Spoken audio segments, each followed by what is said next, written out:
नमस्कार, 21 जुलाई की शाम आप है मेरे साथ ZD TV रेडियो न्यूज पर, जहां देश विदेशी खबरें लेकर के आती हूं मैं रश्मि नेगी बिष्ट। और अब वक्त है न्यूज हेडलाइंस का।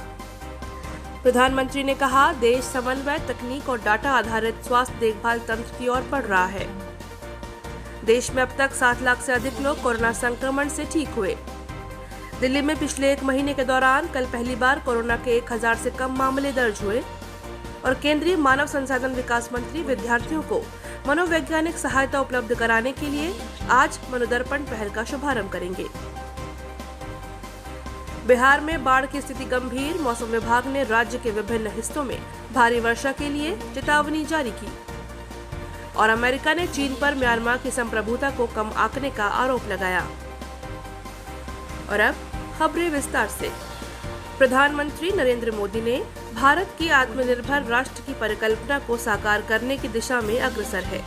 IBM कंपनी के मुख्य कार्यकारी अधिकारी अरविंद कृष्ण के साथ बातचीत में कल उन्होंने इस बात पर जोर दिया कि देश टेक्नोलॉजी पर आधारित, समन्वित, डाटा पर निर्भर ऐसी स्वास्थ्य देखभाल प्रणाली का विकास कर रहा है जो किफायती और आसान हो।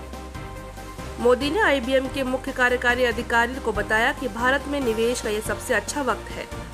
उन्होंने कहा, सरकार यह सुनिश्चित करने को वचनबद्ध है कि देश में घर में ही ऑनलाइन कार्य करने की प्रणाली को बड़े पैमाने पर अपनाया जाए।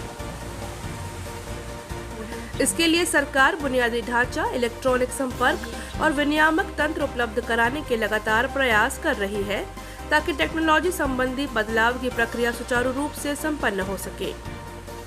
IBM के 75% कर्मचारियों को घर से ही ऑनलाइन काम करने के हाल के कंपनी के निर्णय के बारे में प्रधानमंत्री ने चर्चा की।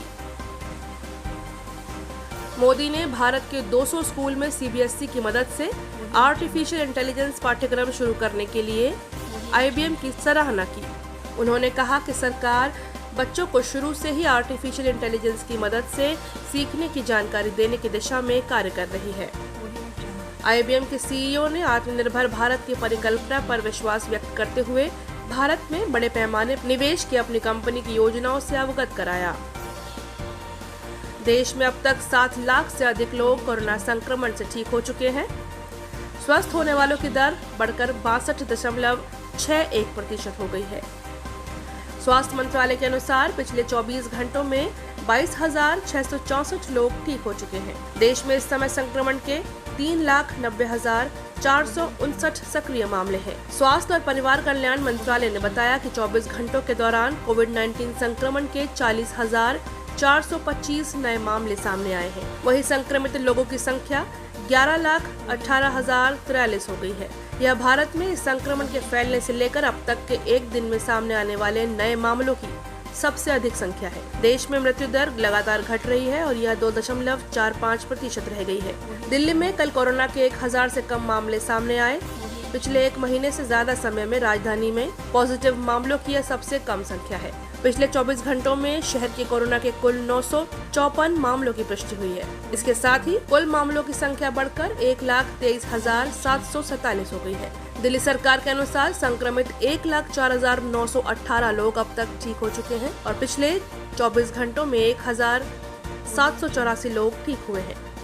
35 मरीजों की मृत्यु हुई है, जिससे मरने वालों की संख्या बढ़कर 3,663 हो गई है। वर्तमान में दिल्ली में कोरोना के सक्रिय मामलों में कुल संख्या 15,166 है। राजधानी में कोविड रोगियों के लिए उपलब्ध कुल बिस्तरों में से अस्पतालों में लगभग 12,000 और कोविड संक्रमित देखभाल केंद्रों में 7,500 बिस्तर खाली हैं। मध्य प्रदेश के राज्यपाल लालजी टंडन का आज सुबह निधन हो गया। वे 85 वर्ष के थे। उनके पुत्र आशुतोष टंडन ने ट्विटर पर यह जानकारी दी। लालजी टंडन को पिछले महीने की 13 तारीख को बुखार और यूरिनरी समस्याओं के कारण लखनऊ के एक निजी अस्पताल में भर्ती कराया गया था। 2 दिन बाद मेदांता अस्पताल के निदेशक प्रोफेसर राकेश कपूर ने बताया कि लीवर संबंधी बीमारी के कारण लालजी टंडन का एक मामूली ऑपरेशन करना पड़ा था, जिसके बाद उनकी हालत बिगड़ गई थी, जिससे उन्हें वेंटिलेटर पर रखना पड़ा था। लालजी टंडन की खराब स्वास्थ्य स्थिति के कारण उत्तर प्रदेश की राज्यपाल आनंदीबेन पटेल को मध्य प्रदेश के राज्यपाल का अतिरिक्त प्रभार सौंपा गया था। बिहार में गंडक बांध से 4.5 लाख क्यूसेक पानी छोड़े जाने से बाढ़ की स्थिति बिगड़ गई है। नेपाल से बिहार में पानी छोड़ने के लिए बांध के सभी 36 गेट खोल दिए गए हैं। गंडक नदी का जलस्तर लगातार बढ़ रहा है। इसके मद्देनजर मुख्यमंत्री नीतीश कुमार ने आपदा प्रबंधन विभाग और संबंधित जिलों के अधिकारियों को सतर्क रहने को कहा है। नेपाल और उत्तरी बिहार के मैदानी इलाकों के जल ग्रहण क्षेत्र में पिछले 24 घंटों में हो रही बारिश से बागमती, कमला बलान और अवधारा समूह की नदियां खतरे के निशान के ऊपर बह रही हैं। 156 पंचायतों के 3 लाख से अधिक लोग बाढ़ से प्रभावित हैं। 15,000 से अधिक लोगों को निकाला गया है और वे राहत शिविरों में रह रहे हैं। अमेरिका ने चीन पर आरोप लगाया है कि वह काचिन जैसे राज्यों में अपनी कार्यवाही के माध्यम से म्यांमार की संप्रभुता को कम कर रहा है। म्यांमार में अमेरिकी मामलों के प्रभारी जॉर्ज एन सिबली ने कहा कि चीन ने डराने धमकाने और मध्यस्थता की कोशिश और काचिन राज्य में अनियमित केले के उपज को प्रोत्साहित करके मछुआरों की सीमा का निर्धारण न करने और ऐसे ही अन्य कारणों के द्वारा म्यांमार की संप्रभुता को कम किया है। उन्होंने कहा कि चीन खनन और वन क्षेत्र में अनियमित निवेश और भ्रष्टाचार को मदद प्रदान करता है। केंद्रीय मानव संसाधन विकास मंत्री रमेश पोखरियाल निशंक ने आज अपने मंत्रालय की नई पहल मनोदर्पण का वीडियो कॉन्फ्रेंसिंग के जरिए शुभारंभ किया। आत्मनिर्भर भारत अभियान के तहत शुरू हुई इस पहल का उद्देश्य मानसिक स्वास्थ्य और आरोग्य के लिए विद्यार्थियों को मनोवैज्ञानिक सहायता प्रदान करना है। इस अवसर पर मानव संसाधन राज्य मंत्री, उच्च शिक्षा, स्कूल शिक्षा और साक्षरता विभागों के सचिव तथा मंत्रालय के वरिष्ठ अधिकारी उपस्थित रहे।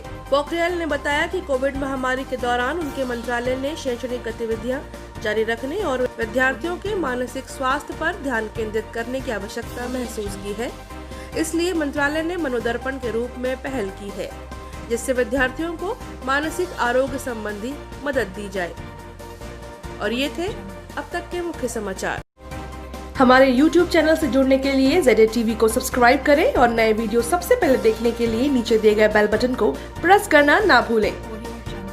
आज का न्यूज सेगमेंट आपको कैसा लगा हमें कमेंट सेक्शन में जरूर बताएं। साथ ही इसे शेयर भी करें। और अभी दीजिए मुझे इजाजत। कल होंगे रूबरू इसी समय पे आप सभी के साथ। बाकी और खबरों से जुड़ने के लिए लॉगिन करें हमारी वेबसाइट www.zatvnews.com। नमस्कार।